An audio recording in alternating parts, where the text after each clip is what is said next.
Assalamualaikum warahmatullahi wabarakatuh.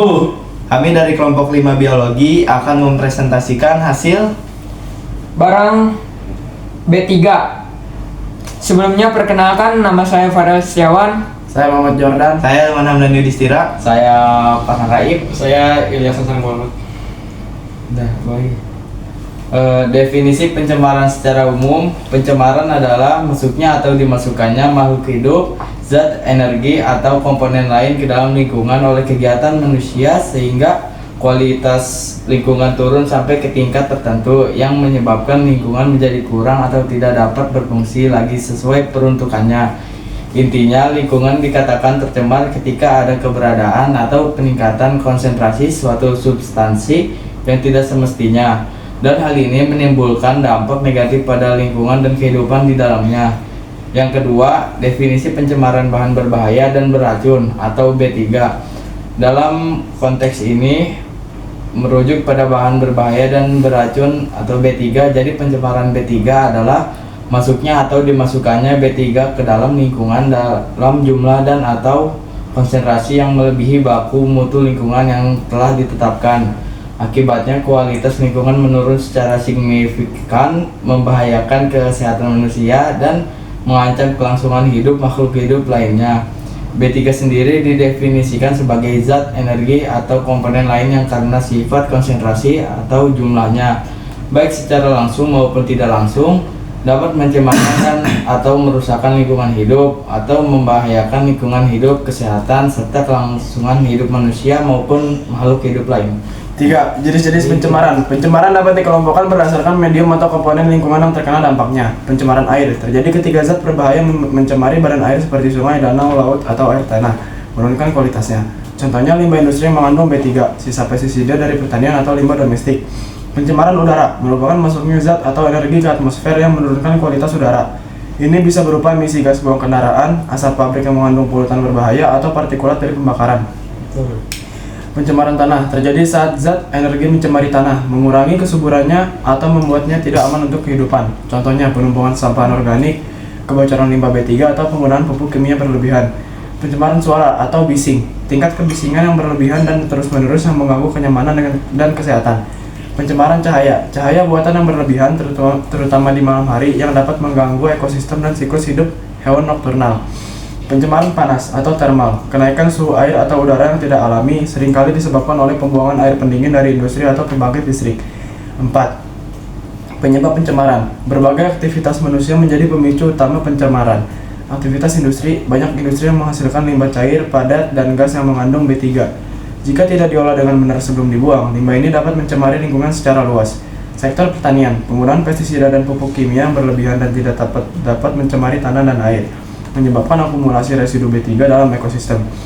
Sektor rumah tangga atau domestik, pembuangan sampah anorganik yang tidak terurai, limbah deterjen, atau pembuangan B3 rumah tangga seperti baterai bekas dan produk pembersih. Transportasi, emisi gas buang dari kendaraan bermotor melepaskan berbagai polutan ke udara, seperti karbon monoksida, nitrogen oksida, dan partikulat. Kegiatan pertambangan, proses penambangan seringkali menghasilkan limbah berupa logam berat dan bahan kimia berbahaya yang dapat mencemari air dan tanah di sekitar area pertambangan. 5. Dampak pencemaran. Dampak pencemaran terutama oleh B3 sangat serius dan berdampak luas. Bagi kesehatan manusia, paparan B3 dapat menyebabkan berbagai masalah kesehatan, mulai dari iritasi kulit dan mata, gangguan pernapasan seperti ispa, keracunan akut dan kronis, kerusakan organ vital, cacat lahir, hingga penyakit serius seperti kanker dan gangguan neurologis.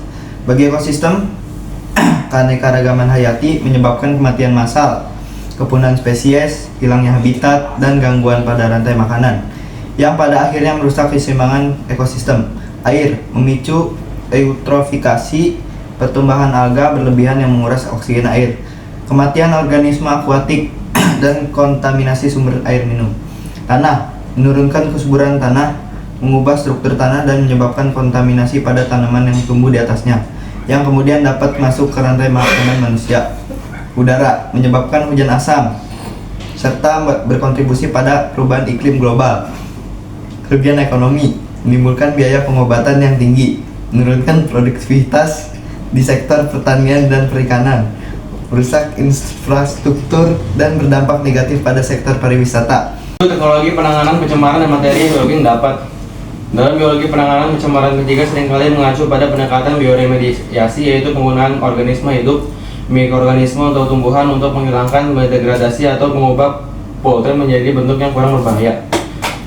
Beberapa teknologi penanganan pencemaran yang relevan dengan biologi meliputi bioremediasi, biostimulasi. Strategi ini melibatkan penambahan nutrisi seperti nitrogen dan fosfor lingkungan yang bercemar untuk pertumbuhan dan aktivitas mikroorganisme alami yang sudah dari sana, sehingga mereka dapat lebih efektif mendegradasi polutan. Bioaugmentasi, metode ini melibatkan penambahan mikroorganisme yang memiliki kemampuan spesifik untuk mendegradasi polutan tertentu ke lokasi yang tercemar.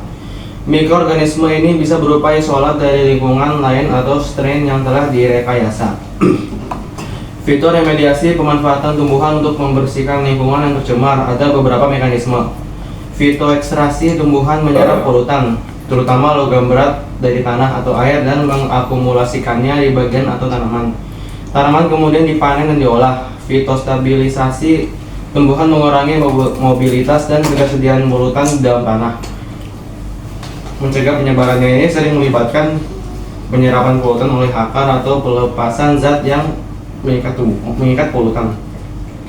Fitodegradasi, tumbuhan atau lebih sering mikroba yang hidup di sekitar akar tumbuhan. Rizoremediasi, mendegradasi polutan organik menjadi senyawa yang tidak berbahaya.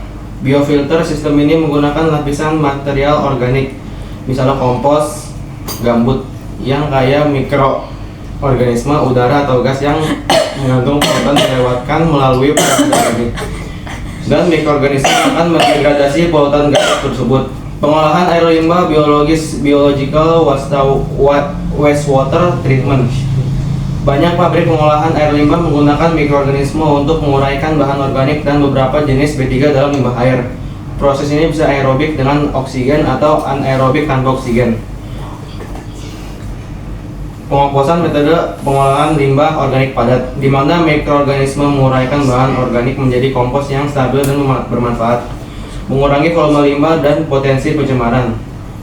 Materi biologi yang didapatkan dari teknologi ini. Mikrobiologi lingkungan, pemahaman mendalam tentang jenis-jenis mikroorganisme, bakteri, fungi, alga yang mampu mendegradasi berbagai jenis B3. Mekanisme biokimiawi, degradasi polutan, serta faktor-faktor lingkungan yang mempengaruhi aktivitas mereka. pH, suhu, ketersediaan nutrisi oksigen.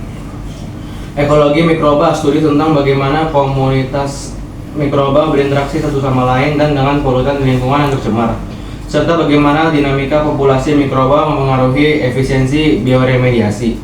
Fisiologi dan biokimia, tumbuhan, pengetahuan tentang mekanisme tumbuhan menyerap, mentranslokasikan, mengakumulasi atau mengubah polutan, serta gen-gen yang terlibat dalam proses toleransi dan detoksifikasi polutan.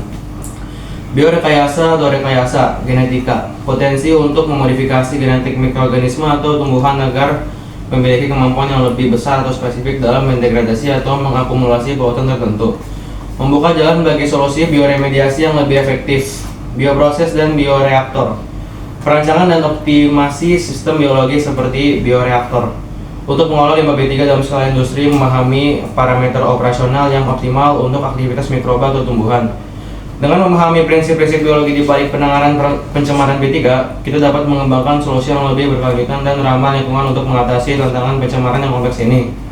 Sebelumnya, ini ada tempat sampahnya yang kuning ini buat suntikan, kalau yang merah buat daging, buat bahan beracun, kalau yang oranye buat benda tajam. Mungkin itu saja yang bisa kelompok kami sampaikan, kurang lebihnya mohon maaf. Wassalamualaikum